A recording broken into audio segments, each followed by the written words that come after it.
Welcome to Rick's Corner. I'm Rick Drayson, your host today, as always. And a very special guest today, originally from Sweden, Ode Hagen. Sweden? Norway. Norway, yeah. Norway, yeah, sorry. Is it all the same? Well, the weaklings come from Sweden, the strong guys come from Norway. Now, see, I knew there was a reason. I'm glad you corrected me. Anyway, we're here, and we're going to talk about his career because he's a strong man. He's done a lot of things. He's owned gyms. He's traveled all over the world, and he's very well known. And I want him to share his life with us because he has a lot to talk about. All right, so what inspired you, let's say, at a young age, to want to get into strength and working out? To be honest, I don't really know. It was always in me. I started lifting weights when I was about 10 years old and has trained ever since. At 10? 10, yeah. You don't think that's too young? No, absolutely not. Okay. I lifted from the beginning. I started making my own stuff to begin with, and then as I saved up money, I started buying white plates and stuff like that. But there was nothing available. How did you make it, with the bones and coffee cans and cement? Yeah, and with wood, actually. I didn't have dumbbells, I had wooden dumbbells. Really? And how did you get the weight out of the wood? Well, I kept putting it in water, soaking in water to keep it heavy. I see. I've never heard of that. That's amazing. Did it work? Yeah, it worked. And then I got some store-bought ones later, the second one mail order. Yeah. At that time, when you started 10 years old, obviously nobody at that age knows anything about diet and eating habits, right? You just ate. Well, actually, I started reading absolutely everything I could get my hands on about being strong and lifting and doing strength feats. So through my, from age 10 to age 16, I probably went through every Iron Man magazine from 1936 up to the 60s. I have a whole collection out there from 1941 on. Because, when we're in this business and we have a passion for what we do, lifting and bodybuilding and all that, we read everything we can get. Yeah. It's like a Bible. And you read it more than once. Yeah. You review, read and review, right? I learned everything from that. From that, and Strength and Health was another magazine I read about. And I kept those for a while, but they got lost. I left the country and left my parents, and that's gone.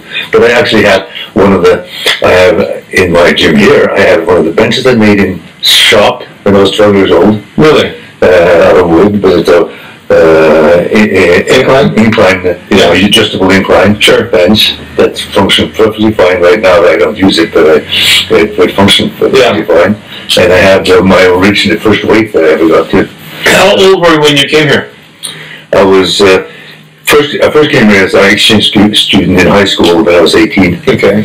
And then I came back at 20 when I was to go to college. You were doing a business major? No.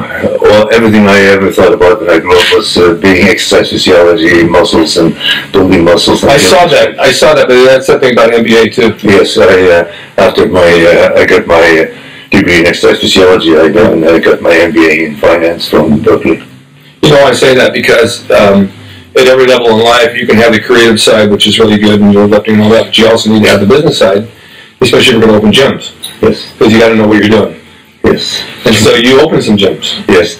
I first out of college, I started my real estate business, and it kind of at one point got me into the gym business. In a sense, I was always interested, obviously, in that part of it. But through the real estate business, I got into the gym business, and I slowly graduated out of the real estate business fully into the. Was this when you went to work for 24 Hour?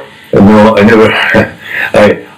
I merged my company that I had built up, but merged with the company that became 24 Hour Fitness. There was no 24 Hour Fitness at the time. Okay, what was the company you had at the time? I had a gym management company that owned Gold's Gyms.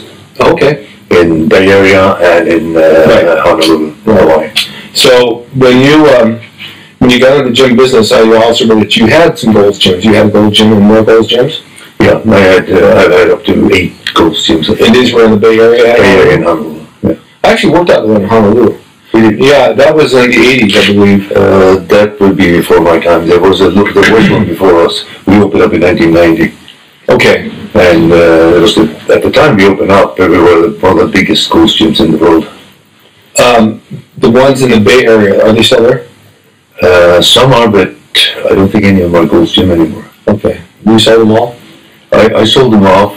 Part of them went to became 24 Fitness. Okay. 24 Fitness, and some I sold off to other partners that kept it as Gold's Team, and they had been Gold's Team till up to very lately, actually. Did you like having the gym business? Yeah, I enjoy the gym business. It's a lot of responsibility. Yes, It's a lot of liability. Yeah, But it's fun. yeah, it's fun. And it's fun to see people get results. So then you were in strength training at the same time?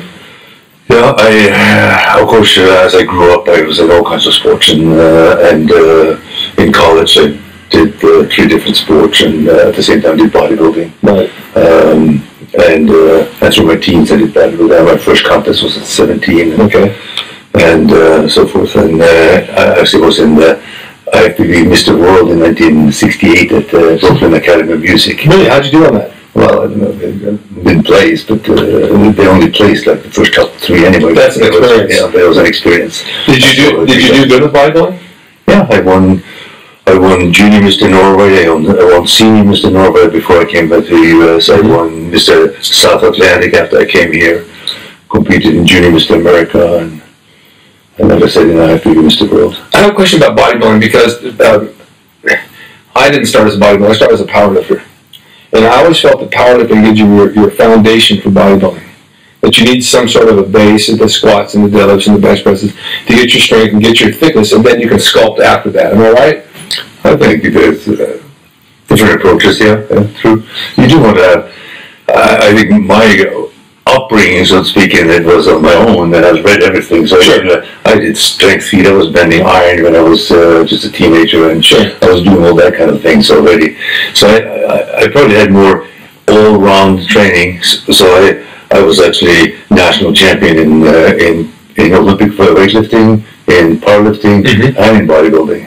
And was one of the top throwers in Norway as well in the junior class. What are some of your best lifts?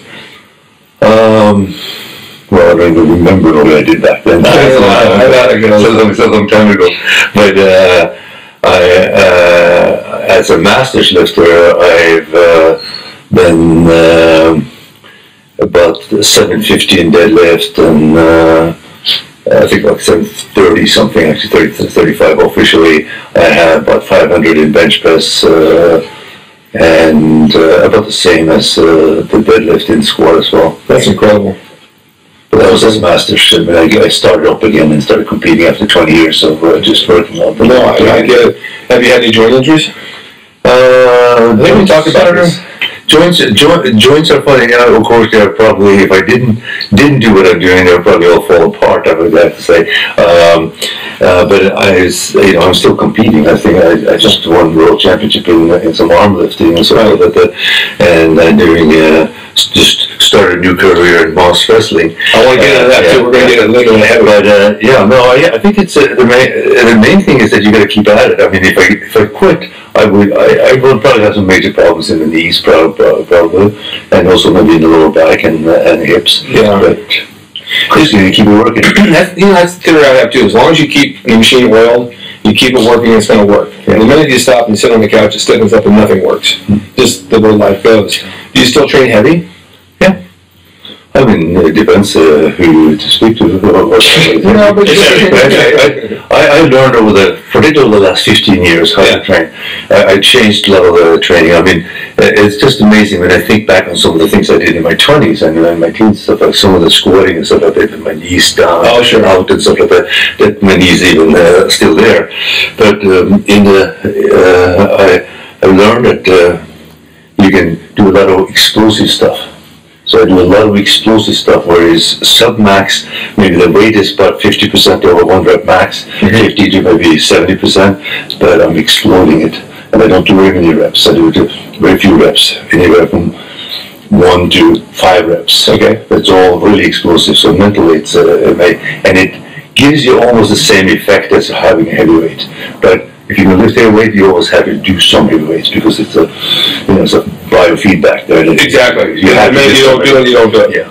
So I do. I still train with the young guys on the strongman stuff. But I don't do powerlifting. I just this strength lifting that you do you think, I know that your strength obviously, but does it add size as well for people who watch out there? If I do this stuff, they say, if I do this, am I going to get size out of it? Well, it depends what you do, obviously. When you're doing low rep and you're doing explosive stuff, you can actually stay the same size, just get stronger. Just get stronger. Without getting much bigger. In terms of like the arm lifting, for example, I've dropped 30 pounds over the last couple of years and still can lift as much. Because that's a good point you bring up, because I know myself, if I lost 5 pounds, I go to the gym, I feel 5 pounds, I feel weaker. I don't feel I have the strength I had when I'm 5 pounds heavier. I don't know why that is, but it's just the way it is. It's just that everything feels lighter to me if I gain 5 pounds. You know. Yeah, I think it has to do. It's really a lot of it is psychological, because obviously when you're gaining and losing weight, a lot of it is water and the fluctuation that's in water. But if you're able to take fat off, I mean, that's not going to affect your strength whatsoever. No. But mentally it may, because you can see if you have that full feeling, you feel stronger. Exactly. And it makes it a little difficult to lose weight. Like in my case, I'm trying to take my weight down, but I want to take it down. I probably want to take it down another 20 pounds over the next year or so. But it's harder to do when you're trying to keep your strength and lift heavy all the time. Exactly. And when you lift heavy, you retain the muscles. Right. So your leg size and stuff like that, always retain. And I could lose 50 pounds probably if I stop training. That happens. It happens. But as long as I'm training and the training the way I'm doing, I'm retaining the muscle size and the strength. I was telling somebody that I used to do really good chin-ups, and then my bench was like 450, and I'd always be heavy on the bench. I haven't done bench in years. I ripped my tricep, the shoulder's kind of bad, so I just started doing dumbbells and other things. But if I don't keep up with that, if I don't go back to the dumbbells and do hundreds all the time, then 60s feel heavy. Yeah. Because I haven't done it. Yeah. It's a consistent thing that you have to keep doing over and over and over again. So with your strength lifting and this and that, like you got into this Moss. Yeah. Let's explain to viewers what that is, because it's all new, right? Yeah, it's new for us here anyway. It's an ancient sport in northern Russia, and it probably has some bearings in a lot of other cultures as well. And it's essentially two men sitting down, right, fighting over a stick. Right. And fighting over, meaning that they have a board between them and they're pulling. Yeah. And it's like a tug of war, but they have a stick between them. I'll run videos and I'll show as we're talking about this, but it's good to know what they do, because I mean the pictures tell a lot and the videos tell a lot. But these events are getting bigger. You're putting on these events. Yes, and I'm competing in it myself, trying it out, right. And I enjoy it. And it's one of the things that it's a very good all-around strength exercise. I mean, it's probably one of the best tests of actual functional strength. Mm-hmm. It isn't just like lifting a dead weight. Mm-hmm. You're doing it against somebody, so your functional strength is very much tested. And using the whole body? And using absolutely every muscle in your body. You was sore everywhere when you go through a tournament. I just came back from St. Petersburg in a tournament. Only fought like 4 matches, and probably the actual time wasn't that long, but the entire time you were doing it, it's 100% effort in the entire body, so it's really, really tough. How much time? You had mentioned something like 30 to 40 seconds. I mean, it's almost too long. Yeah, I think that the majority of the matches are less than 10 seconds, mm-hmm. And some of them, my first international experience was a 55-second fight, so I was totally. It's a long time. Yeah, it's a long time. Now, people at the events, you said there's a line of people waiting to try this. Yeah, we brought it to like the Fitness Expo. We're going to bring it now to the LA Fitness Expo in January. Right. Again, we'll have a big tournament on Sunday, but on Saturday it will be available to everybody to come and try it out. And we have gifts and giveaways for people to try it out. I mean, I think it's wonderful. I think that's so cool. You know, what's the chances of actually rupturing or pulling a muscle when you do it? Because you're going out on this thing. You could tear something. Absolutely, anytime you do any kind of exertion, you could do that. But the good part is that it's actually your grip is going to control it. Okay. So if you can't do anymore, you let go. I mean that's right. So you can only pull as hard as you can. You're not wrapped into something that somebody can hurt you. You can only hurt yourself by holding on. Now, if people want to get into this, they want to train for this. Is there a facility where they can go train? Well, we do train at my gym, which is at home basically, but you can set it up very simply. We have it on the website at Moss. And you can set people up? .com, yeah. It's easy. Yeah. And the website is MossUSA.com? MossWrestlingUSA.com. Okay, I'm going to put that up as well. Your next event will be in January with the Fitness Expo, LA? Yeah, here locally it will be in LA at the Fitness Expo on the 25th and 26th. That draws huge crowds. Huge crowds. And we'll have 40, 50,000 people there. So for sure. There's a lot of bodybuilders, a lot of supplement companies, a lot of other activities too, a lot of other fitness type tests and the competition. And we have also a strongman competition there with the All-American, which will have both strongmen will come to compete. And so we'll have a very high level strongman competition for professionals. We'll have a arm lifting competition will also be high level, where we're bringing people from Russia to come and compete, and it will be a high level mass wrestling tournament, plus the fact that anybody can come and try it out. Yeah, this is a 2-day event, you guys. You got to come down. It's LA Fitness Expo in January. I'll have it up on my website as well. You'll be able to meet Ota with his booth and what they do and the mass wrestling. I don't know how to try this. I can't get a grip on this hand with this finger gun, so I have to use like a strap. But I saw it, and it really intrigued me. Yeah, it's fun. You know, I mean, even at my age of 106, I might be able to pull it off, but I don't know. Yeah. And I don't know. I think it's a good thing. So I don't want to be there as well. I think I'll set up and bring my camera and interview some people, and maybe we'll have some guys come and talk about it. That's great. Yeah. Now, supplements. Is there any type of supplements that you take other than normal food? I have, probably since I was a kid, taken food supplements. Okay. First was milk protein and stuff like that, and then plus desiccated liver, and I've tried all of these things. There was a bunch of different things. I can't even remember some of them, but actually over the last many years, I've been involved in supplement, developing our own supplement company and our own supplements. And so I'm very careful of what I eat, and I'm very careful about what supplements I take. Yeah. And we have created a whole series of evidence-based supplements that, basically most supplements are unfortunately are sold based on advertising. Sure. Most of the money goes into putting them in the magazine and spending it. We spend no money on that. We spend all our money on our research and our education around our products. And our product work, and best in class. I think it's important. I mean, foods are important, but there's times you can't eat normal food. It doesn't have it around you. But I do supplements. I just think that they're a must. Yeah. You have to have something. Well, I mean, if you're going to eat enough or get all the nutrients we need to be big and strong, you're going to be big and fat if you. That's the thing. So you had to have supplements to get them in, and like we talked about the joints before, we were taking over joint formula. We have a very good joint formula we take. Yeah. That I'm religious about taking, and we even have an anti-aging formula for brain health. I'll take that one. That I've been taking those for like 20 years. I mean, so you feel smarter? Maybe I'm not getting so much dumber. Maybe because you've been getting dumber and getting old age. I'm not sure if we're getting smarter. So the best thing I can do at this point is direct over to your website, which is Moss Wrestling. USA. For the supplements, it's .fit.com.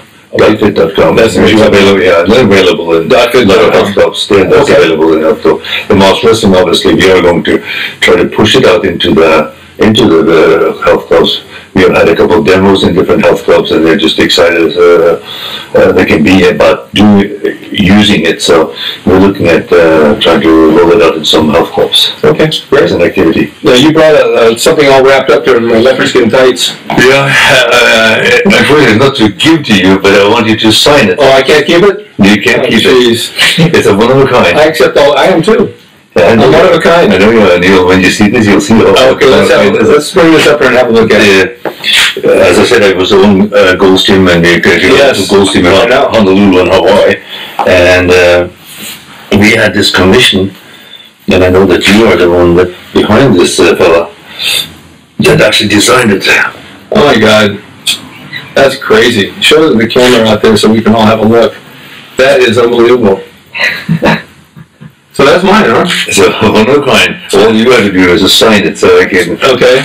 As the original, I guess you got the artist of it. Yeah. No, it's just like me. Yeah. But I was heavier. Yeah.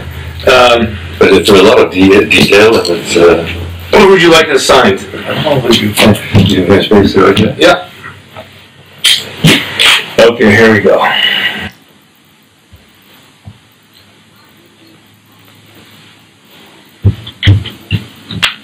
we go. Awesome. And it worked. Yeah. Turn it around, we'll have everybody see. Now, this is based off the cartoon drawing that I did for Gold's Gym back in 1973. And they actually sculpted a statue out of it. That's so cool. That is so cool. Yeah, there was only one made, and when I merged with 24-Hour Fitness, and we had to change the name to 24-Hour Fitness. Just on this, like, so right in the middle of this. Right here, up top. Okay. Because the camera shoots down there. Oh, turn this way. This is so cool. I think that was mine to keep. There we go. Well, I want to thank you for coming down here and telling me all about this. We're going to be at the LA Fitness Expo to see Ode and his Moss wrestling with the bars, and we're running pictures of it and all that. We're going to help you promote it. We'll do a good job with it. Appreciate it. But I really appreciate you being on the show. Thank you. There you guys got it. Rick's Corner, another classic, a masterpiece. Thanks for watching, and stay tuned for the next.